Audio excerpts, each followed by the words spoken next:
Muito bem, nós começamos mais um programa de TV do Sintoresp. Uma entrevista entre 15 e 18 minutos que trata de assuntos ligados ao mundo do trabalho. Hoje nós vamos falar a respeito do DIAP, Departamento Intersindical de Assessoria Parlamentar. O DIAP presta um serviço extraordinariamente eficaz, efetivo para o sindicalismo e, portanto, para os trabalhadores brasileiros, orientando ações junto ao Congresso Nacional. Por exemplo, tem um projeto que é contra o nosso interesse. Aí o DIAP nos alerta, nos orienta com quem falar, com qual liderança, por qual partido se devem encaminhar as coisas. Há um projeto que, ao contrário, já é do nosso interesse.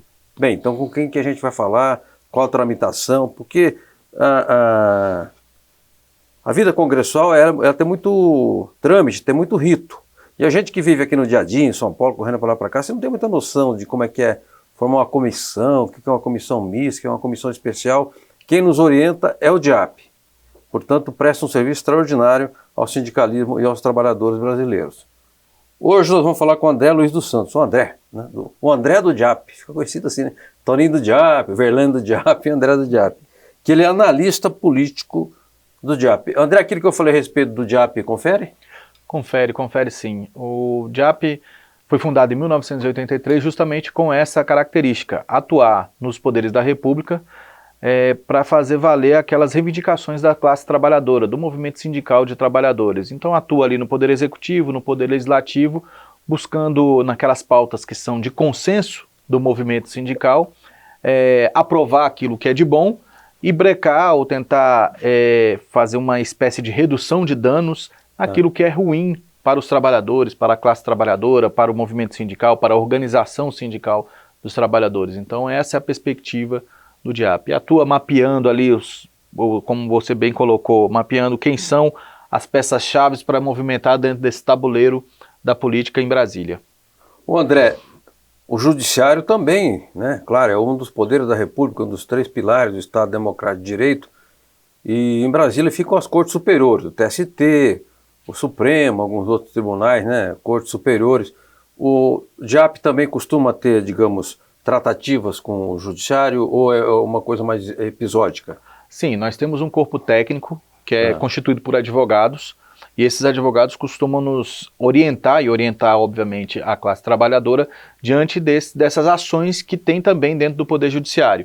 E a partir dali criam algumas notas técnicas, alguns elementos que possam mostrar quem são os atores que estão se movimentando dentro do Poder Judiciário para também fazer fazer com que o movimento sindical possa também, junto do judiciário, como você colocou, também um desses poderes, para poder também atuar e fazer valer as reivindicações da classe trabalhadora e do movimento sindical também no Poder Judiciário. Ô André, eu milito bastante no Facebook. E qualquer coisa que eu coloque lá no Facebook, que de certa forma contraria o sentimento direitista que é muito forte hoje, já te mete o carimbo de esquerdista, de petista, e aí vai, né? Aí o menu é amplo.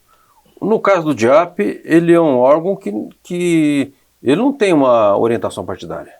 Não tem uma orientação partidária, mas nós temos uma orientação ideológica que é defender a pauta dos trabalhadores. Então, sim. Aí dentro desse aspecto nós temos. E hoje as próprias entidades de trabalhadores do movimento sindical, elas são multipartidárias. Você tem vários partidos aí que compõem esse grupo. Se a gente fosse citar aqui, por exemplo, você tem o ex-presidente da Força Sindical, o Paulo Pereira da Silva, que é deputado pelo Solidariedade. Você tem o ex-presidente da CUT, que é o Vicentinho, que está dentro do PT, historicamente dentro do PT, e por aí vai. Então você vai ter aí dirigentes sindicais em alguns outros partidos e com uma visão ideológica de tentar ou de buscar aí, trabalhar, atuar para a defesa dos interesses da classe trabalhadora como um todo. Então, no caso do DIAP, nós não temos uma orientação partidária, nós temos, diria, uma orientação ideológica, não sei se esse seria o termo correto, mas acredito que sim, uma orientação ideológica de defender aquilo que é valoroso para os trabalhadores, aquilo que são de direitos,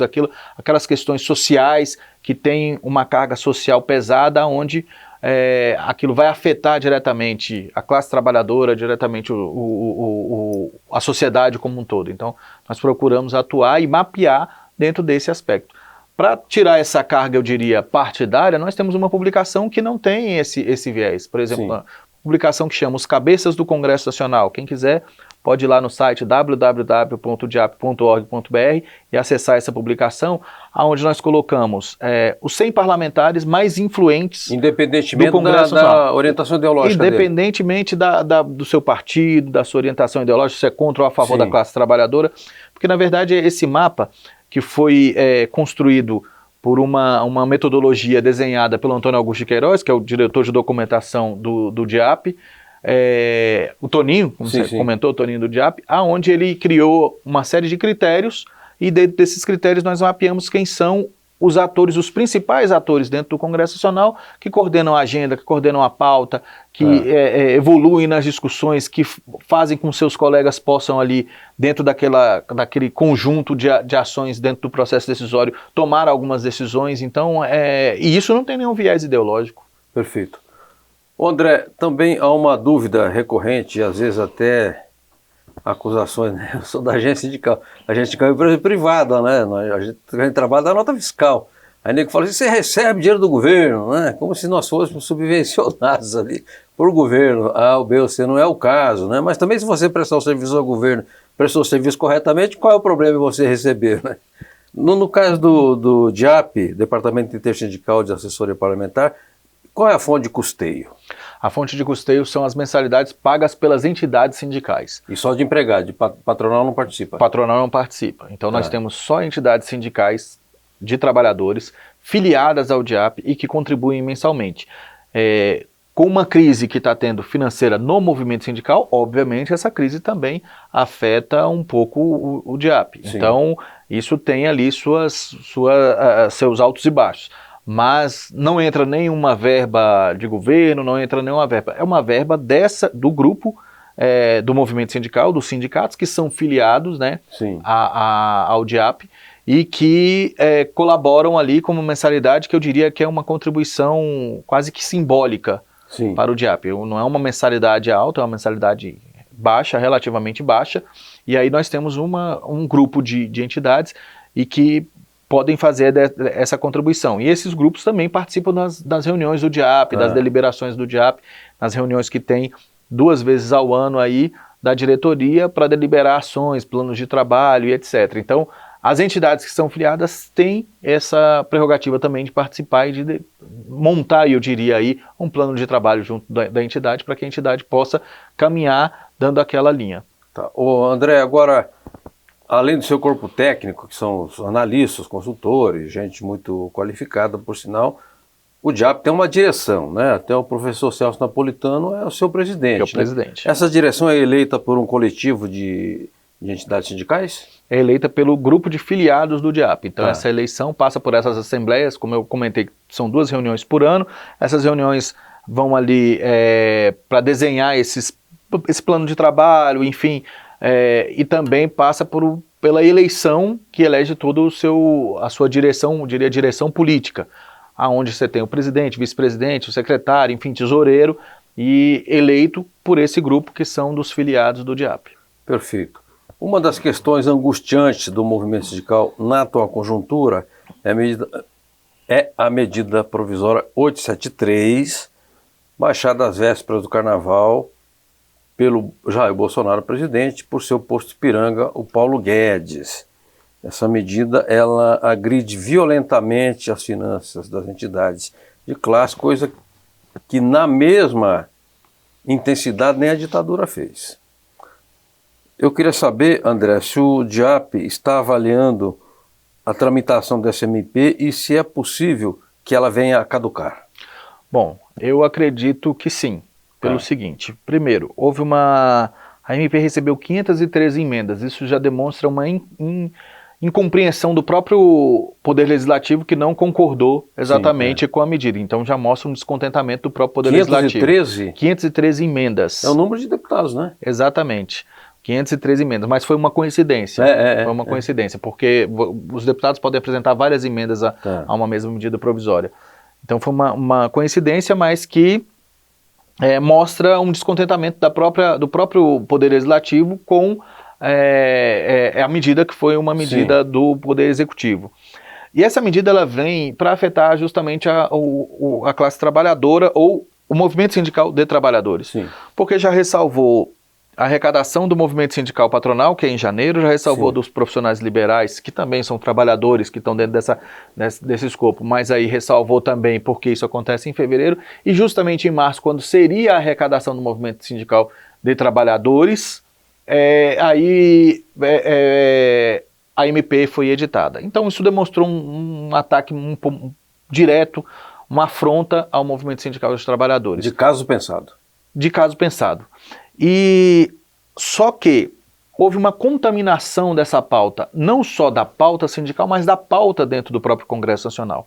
Então você tem ali, segundo o posto Ipiranga do governo do presidente Bolsonaro, que no caso o ministro Paulo Guedes, tinha também enviado a reforma da Previdência, o ministro Sérgio Moro, um outro super-ministro dentro dessa composição, chegou a enviar também o pacote anticrime e começou a contaminar essa pauta e dispersar a sua própria base. Tá. Então você tem ali vários elementos que mostram que há uma dispersão da base, houve uma agressão ao próprio movimento sindical nesse aspecto e uma reação da casa de alguns dos seus atores ali importantes dentro do Congresso Nacional que reagiram contra a medida provisória. Então há uma perspectiva grande de caducar. Fora que você tem outras medidas para serem votadas na frente. Você tem a própria 870, certo. Que teve na semana passada uma aprovação na comissão mista, mas não conseguiu prosperar.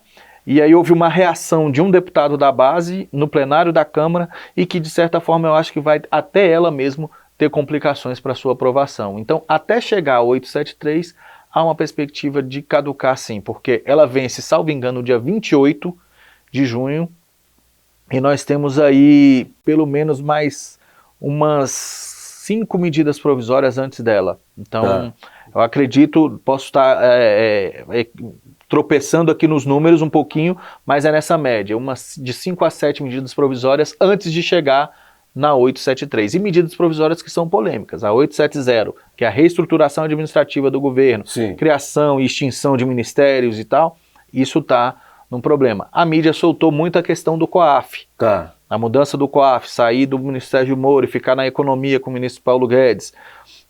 Mas tem também a criação de mais 2 ministérios, Sim. justamente para esses 2 ministérios contemplar as forças políticas do Centrão, para que o Centrão possa acumular forças dentro Sim. da base do governo para votar uma reforma da Previdência. Então, isso tudo está em negociação. Depois disso, ainda vem a 871, que é a questão do INSS, que dificultou o acesso dos trabalhadores à questão dos benefícios do INSS. Certo. Isso também é uma medida polêmica. Essa medida também traz a sua tensão para dentro do Congresso Sim. Nacional. E aí nós vamos ter que aguardar todas essas discussões para depois chegar na 873. Não dá para furar a fila, então? Da forma com que foi feita uma questão de ordem na quinta-feira passada, em tese não dá para furar a fila. Tá. Em tese não dá para furar a fila.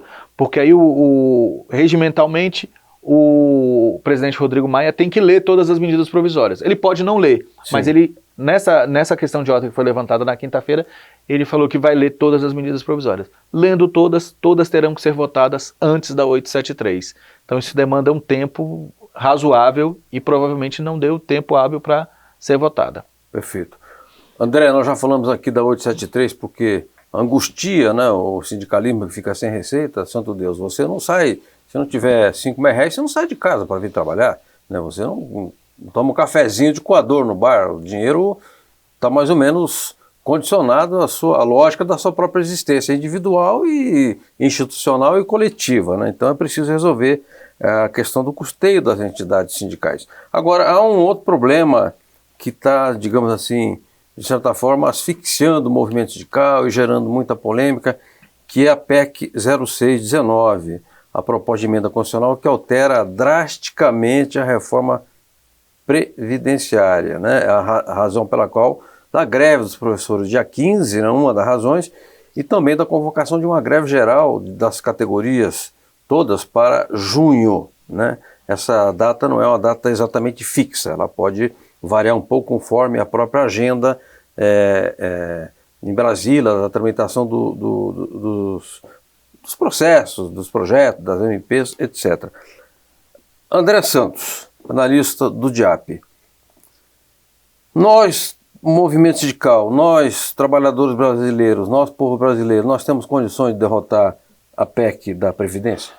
Olha, derrotar vai ser uma tarefa bem complicada. Não dá para falar que não conseguimos derrotar. Conseguimos derrotar. Tem que ter muita mobilização e informação para que os trabalhadores na ponta saibam exatamente o que está acontecendo. A comunicação do governo vem falando que ela precisa fazer uma série de economias, mas a gente percebe nos cálculos que foram feitos pelo próprio governo, e aí a nossa equipe no DIAP já produziu algum material que está lá na página do DIAP. E esse material franqueado é disponível? Está disponível. Que bom, hein? Então pode pegar que já mostra que essa economia é feita mais em quem ganha até 2 salários mínimos. Tá. Então, ou seja, quem mais vai sair prejudicado nessa reforma justamente são aqueles assalariados que ganham até 2 salários mínimos. Tá. A partir disso aí, o impacto é de 18% acima disso. Então, esclarecer para a sociedade, para o trabalhador, como é que exatamente essa reforma vai acontecer e como isso pode ser prejudicial a ele, é o primeiro passo para que se possa combater a reforma com um vigor maior e a possibilidade de ter ganho, de ter êxito nessa empreitada. Caso isso não ocorra, já há um sentimento de uma desidratação de 40% a 50% da própria proposta que foi encaminhada pelo governo Bolsonaro. Então ela já vai automaticamente se desidratando um pouco.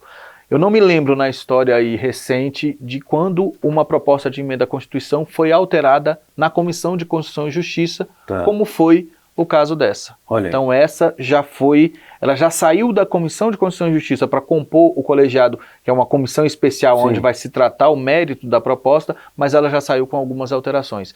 Isso foi um primeiro passo de uma vitória interessante para o movimento sindical de trabalhadores e para a classe trabalhadora como um todo. Perfeito. Eu quero agradecer muito o André dos Santos, analista político do DIAP, né, Departamento Intersindical de Assessoria Parlamentar, e dizer o seguinte: às vezes a gente olha para o Brasil e se dá um desânimo, não é?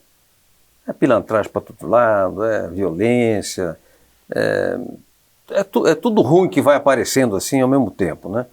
Mas nós precisamos acreditar nas instituições, nas organizações que a sociedade criou, né? Os sindicatos, as associações classistas, OAB, ABI, a CNBB, as outras organizações que nós criamos a partir da nossa experiência, povo brasileiro. E o DIAP é uma das boas e vitoriosas experiências que o campo popular construiu nessas décadas. Portanto, você sindicalista que nos acompanha, você que é trabalhadora do setor de hotel, restaurante, bares similares, assim, pegue um dia lá, 10 minutos, entre no site do DIAP, www.diap.org.br. Você verá que é um trabalho sério, que é um trabalho que tem interesse coletivo e que, quando você faz a conta final, ajuda o povo brasileiro. Então, a todos e a todas um forte abraço, até o próximo programa do Sintoresp.